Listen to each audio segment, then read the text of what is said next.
तो आज की वीडियो में समझेंगे relationship between TC, TFC and TVC के बारे में।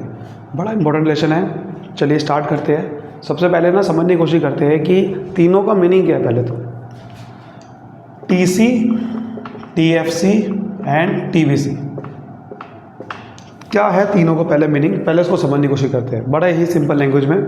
देखो, टीसी का मतलब क्या होता है, टोटल कॉस्ट।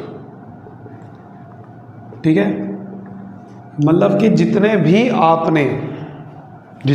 आपने प्रोडक्ट बनाए हैं उस पर टोटल खर्चा कितना है, वो टीसी है।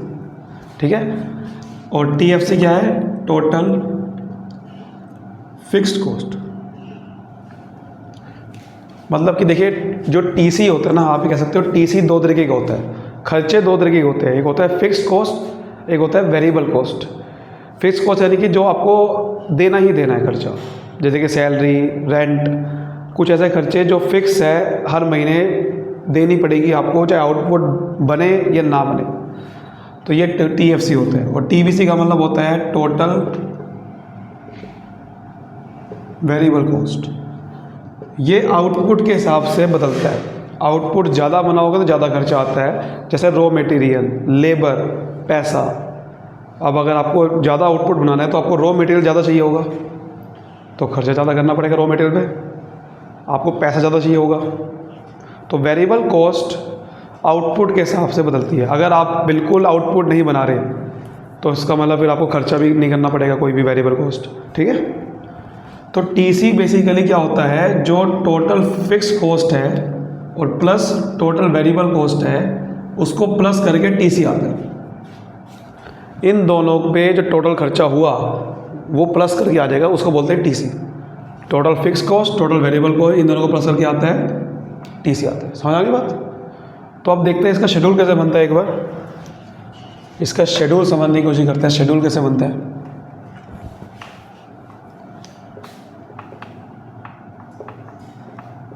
सबसे पहले तो आउटपुट लिखते हैं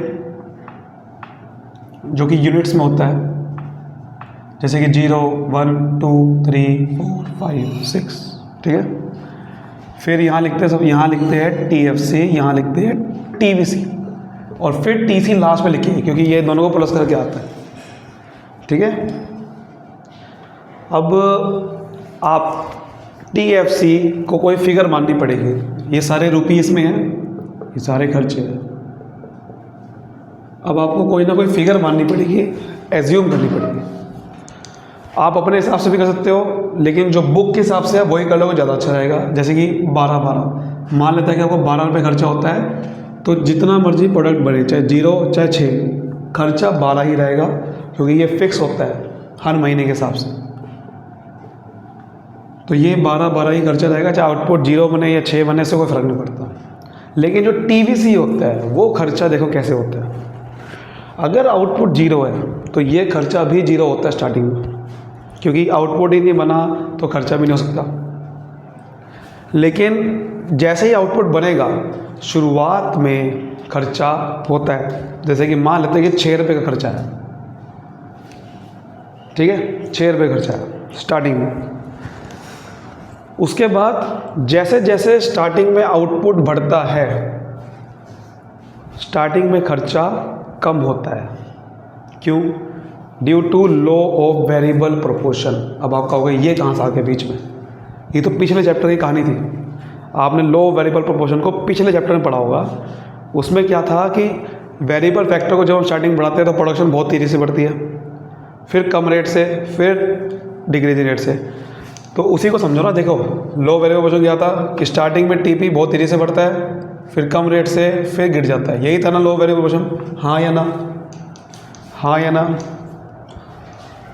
अब आप समझो जरा बात को। जब शुरुआत में यहाँ तक टीपी इंक्रीजिंग रेट से बढ़ा, तो उस समय जो आपका टीवीसी होता है वो डिक्रीजिंग रेट से बढ़ता है। जी हाँ, कॉस्ट, जो कि जब आप ज़्यादा प्रोडक्ट बना रहे हो तो खर्चे कम हो जाते हैं। एक पीस पे खर्चा, टीवीसी क्या है, एक पीस पे खर्चा कितना है, ध्यान रखना बात। जैसे एग्जांपल्स आपको बताता हूँ।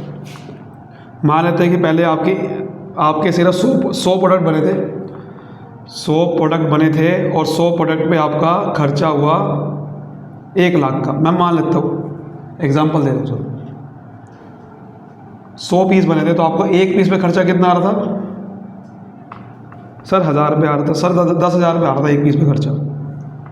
लेकिन जैसे ही आपके प्रोडक्ट एकदम बढ़े, आपके खर्चा भी बढ़ा, ऐसा नहीं खर्चा नहीं बढ़ा, खर्चा बढ़ा, 1 लाख से 1,20,000 हो गया, लेकिन प्रोडक्ट बहुत ज़्यादा बढ़ गए, 100 से 1000 पीस हो गए, 1000 नहीं बल्कि 2000 पीस हो गए, बहुत तेज़ी से बढ़े ना, तो आपका खर्चा 6000 पे रह गया। तो खर्चा बेसिकली बढ़ा तो सही, 6000 बढ़ा लेकिन कम रेट से बढ़ा। ऐसे ही आपने पहले 6 से बढ़ाया, लेकिन खर्चा बढ़ेगा टीवीसी, लेकिन कम रेट से बढ़ेगा। मैं 4 से बढ़ाऊँगा, सिर्फ कम रेट से बढ़ाऊँगा, समझ गए? ये मैं कह रहा हूँ। लेकिन उसके बाद क्या होता है, जब टीपी कम रेट से बढ़ता है तो फिर खर्चे बहुत तेज़ी से बढ़ते हैं। ये पॉइंट आपका ख़त्म हो गया। अब आपका यहाँ पर टीपी डिक्रीजिंग रेट से बढ़ेगा, तो अब टीवीसी इंक्रीजिंग रेट से बढ़ेगा। अब आप खर्चा 4 से नहीं बल्कि 5 से बढ़ाओगे, एकदम से बढ़ने लग जाएगा। अब खर्चे बढ़ने लग जाएंगे, 5 से बढ़ाऊंगा, फिर सीधा 10 से बढ़ाऊंगा, ठीक है? 10 से बढ़ा दो या फिर आप 9 से बढ़ा दो, आपकी मर्ज़ी है, 9 से बढ़ा दो, ठीक है? फिर आप एकदम से बढ़ा दो बहुत ज़्यादा, 11 से बढ़ा दिया, फिर आप बढ़ा दो एकदम से 15 से। तो मतलब ये कह रहा हूँ मैं आपको, इस तरह से टीवीसी की फिगर लेनी होती है आपको कि शुरुआत में तेज़ी से बढ़ता है, फिर कम रेट से बढ़ता है, फिर बहुत तेज़ी से बढ़ता है। मतलब शुरुआत में बढ़ता है लेकिन कम रेट से बढ़ता है, पहले 6 से बढ़ा, फिर 4 से, उसके बाद तेज़ी से बढ़ता है due to law variable proportion. इसलिए बहुत सारे लोग समझ नहीं पाते लो वेरिएबल प्रोपोर्शन कहाँ से आ गया बीच में। वो कहीं से नहीं आ गया, वो ये कहता है कि भाई क्योंकि प्रोडक्ट जितने बनते हैं तो खर्चे भी उसके हिसाब से होते हैं, इसलिए लो वेरिएबल प्रोपोर्शन बीच में आ गया। तो प्रोडक्ट अगर बहुत ज़्यादा बनेंगे तो खर्चे कम होते हैं, लेकिन प्रोडक्ट अगर कम रेट से बढ़ेंगे तो खर्चे ज़्यादा रेट से बढ़ेंगे। इसलिए इन दोनों का बहुत बड़ा गहरा रिलेशन है। प्रोडक्ट ज़्यादा तेज़ी से बढ़ेंगे तो खर्चे कम रेट से बढ़ेंगे, लेकिन जब प्रोडक्ट कम बनेंगे तो ज़्यादा खर्चे होंगे। Very good sir. टीसी कैसे निकलेगा? TFC प्लस TVC दोनों को प्लस करके 12 + 0 12, 18, 22, 27, 36, 47, 62। समझ गए? बात समझ में आ गई? Very good. अब ना इसका मैं जरा सा शेड्यूल बनाता हूँ, तीनों का रिलेशनशिप बनाना है मुझे, तीनों का एक शेड्यूल बनाते हैं। ज़रा देखो शेड्यूल जो मतलब डायग्राम बनाते हैं, ठीक है? डायग्राम। अब देखो जो मैं डायग्राम बना रहा हूँ ना, ये ज़रूरी नहीं है कि बेसिकली आपको फिगर पुट करके डायग्राम बनाना है, नहीं। शेड्यूल बनाना जरूरी होता है, डायग्राम बनाना है, लेकिन डायग्राम में फिगर पुट करनी जो होती है, मतलब नंबर पुट करनी जो होती है। आप शेप से बना सकते हो, बस शेप का नंबर है, मेन शेप है। जैसे यहाँ पर मैं लिखूँगा आउटपुट और यहाँ लिखूँगा TVC, TFC एंड TC। समझ गए? अब देखो शेप कैसे बनती है, बहुत ध्यान से बनना। पहले मैं TFC की शेप बताता हूँ। TFC की शेप क्या है? बिल्कुल सेम है, यानी कि अगर मैं कोई 12 पॉइंट आएगा तो 12 12 12 12, कोई भी आउटपुट ले लो, ये 12 12 रहने वाला है। तो ये शेप बिल्कुल हॉरिजॉन्टल स्ट्रेट लाइन बनेगी, क्योंकि किसी भी आउटपुट पे पॉइंट 12 ही रहेगा। ये है, तो बिना पॉइंट पुट करे भी शेप बना सकते हो। ऐसे बात समझ में आ गई? वेरी गुड, ठीक है। उसके बाद अगर मैं बात करूँ TVC की, तो TVC ध्यान से देखो शुरुआत में कैसे बढ़ रहा है। देखो ध्यान से, पहले 6 हुआ, यानी कि पहले एकदम से बढ़ा, फिर 4 से बढ़ा, सिर्फ कम रेट से बढ़ा, तो थोड़ा सा यहाँ हल्का सा झुकेगा, ध्यान रखना, क्योंकि 4 हो गया, तो 4 से बढ़ा था। फिर उसके बाद एकदम बढ़ना स्टार्ट हुआ, फिर नहीं रुकेगा, एकदम से बढ़ेगा।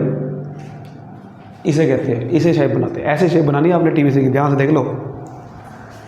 कि पहले बढ़ा, फिर हल्का सा झुका, फिर एकदम तेज़ी से बढ़ा। समझ गए? और अगर मैं बात करूँ टीसी की शेप की, तो टीसी की शेप कैसे बनेगी? देखो, टीसी स्टार्ट होता है इन दोनों को प्लस करके, और ध्यान से देखो टीसी 0 लेवल पे टीएफसी के बराबर आ रहा है कि नहीं आ रहा? क्योंकि टीबीसी 0 था ना, तो टीसी टीएफसी, यानी कि टीसी स्टार्ट कहाँ से होगा? टीएफसी से। 0 पॉइंट पे टीसी स्टार्ट कहाँ से होगा? टीएफसी से, क्योंकि टीबीसी 0 है बीच में, तो इसका मतलब यहाँ से स्टार्ट होगा। और ध्यान से देखो, जिस रेट से टीबीसी बढ़ा, उसी रेट से टीसी बढ़ रहा है। क्योंकि देखो, ये भी 6 से बढ़ा पहले, फिर ये भी 4 से बढ़ा, ये भी 4 से बढ़ा था, ये 5 से बढ़ा था, ये भी 5 से बढ़ेगा। सर ऐसा क्यों हो रहा है? क्योंकि ये नहीं बढ़ रहा ना, ये नहीं बढ़ रहा ना। ये अगर बढ़ता बीच में तो ये अलग रेट से बढ़ता ना, ये उतने का उतना रह रहा है। तो जिस रेट से ये बढ़ेगा उसी रेट से तो टीसी बढ़ेगा, यानी कि इस टीसी की शेप भी बिल्कुल एग्जैक्ट यही आएगी, एग्जैक्ट यही आएगी। तो ये भी स्टार्टिंग में बढ़ेगा, हल्का सा झुकेगा और फिर एकदम से बढ़ेगा। एग्जैक्ट ऐसी शेप आएगी, बिल्कुल समझ आ रही बात? बिल्कुल ऐसी शेप आएगी एग्जैक्ट। और इनका जो गैप होगा, वो टीएफसी के बराबर आएगा बिल्कुल। क्योंकि देखो, इसको इसमें से माइनस करके टीएफसी आएगा। टीसी और टीबीसी के बीच में डिफरेंस क्या है? सिर्फ 12-12 का डिफरेंस है। यहाँ से देखो 12, 12, 12, 12, तो वो जो 12-12 क्या है? वो टीएफसी है। तो इनके बीच में टीएफसी का गैप आएगा, बिकॉज टीसी क्या होता है? TFC plus TBC. तो अगर मैं टीसी में से टीबीसी माइनस कर दूंगा तो टीएफसी आता है। तो टीसी और टीबीसी का डिफरेंस टीएफसी है, और ये बिल्कुल टीएफसी बिल्कुल कांस्टेंट है, और इसलिए गैप भी बिल्कुल कांस्टेंट आएगा। यानी कि ये दोनों पैरेलल बनेंगे। बात समझ में आ रही है? ये दोनों बिल्कुल पैरेलल बनेंगे क्योंकि इनके बीच में कांस्टेंट गैप है। ठीक है सर।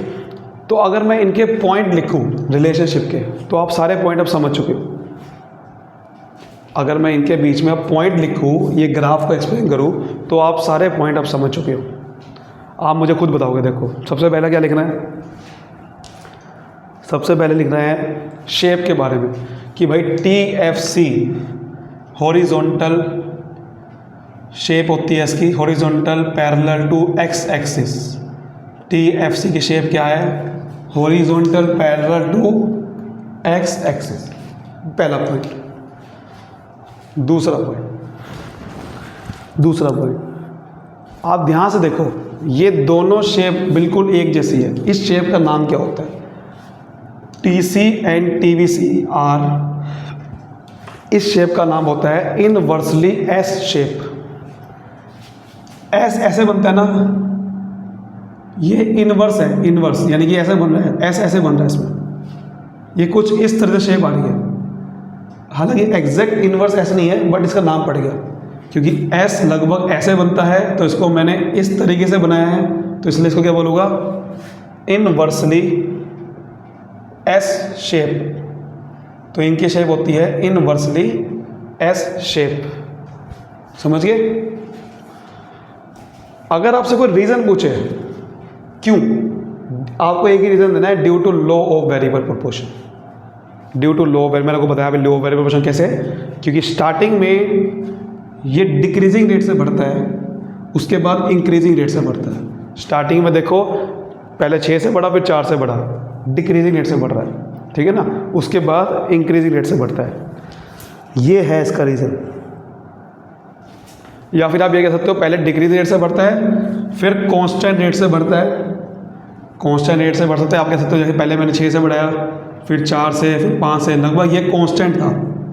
या फिर आप सीधा बोलो, पहले डिक्रीजिंग रेट से, फिर इंक्रीजिंग रेट से एग्जाम से बढ़ता है। समझ गए? ये है। तो लो वेरिएबल प्रोपोर्शन की वजह से होता है।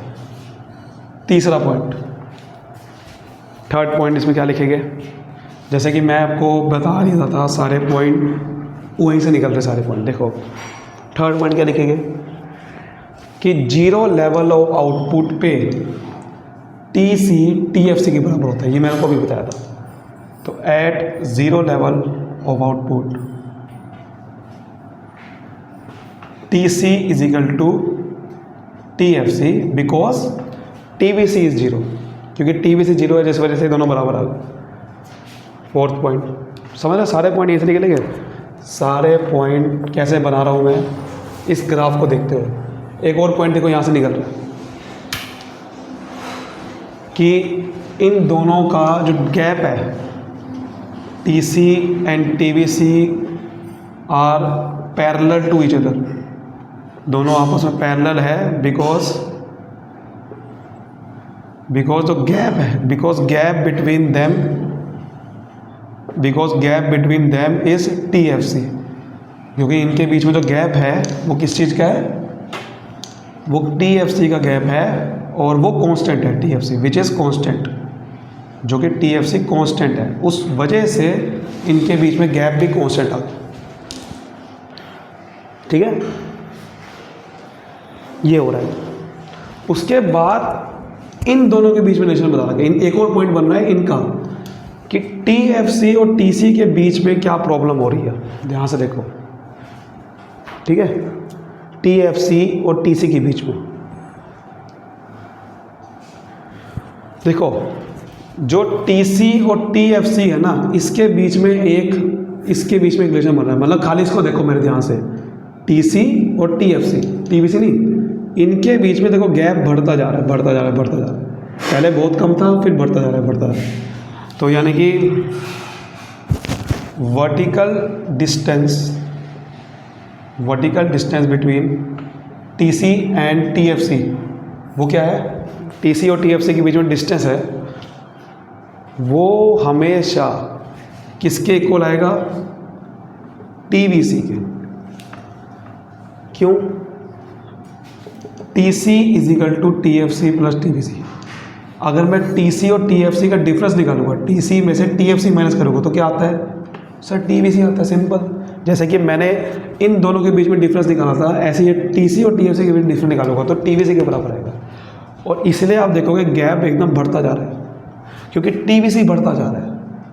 TVC पहले 0 था, तो ये देखो दोनों बराबर आ गए, फिर 6 हुआ, फिर 10 हुआ, तो ये बढ़ता गया, गैप बढ़ता जा रहा है। तो इसलिए वो जो गैप है वो किसके है, वो TVC का गैप है। तो उम्मीद करता हूँ सारे के सारे पॉइंट आपको अच्छे समझ होंगे। वीडियो को अभी लाइक करिए, उनको जरूर शेयर करें जिनको अच्छा समझ आता है। Thank you so much, all the best.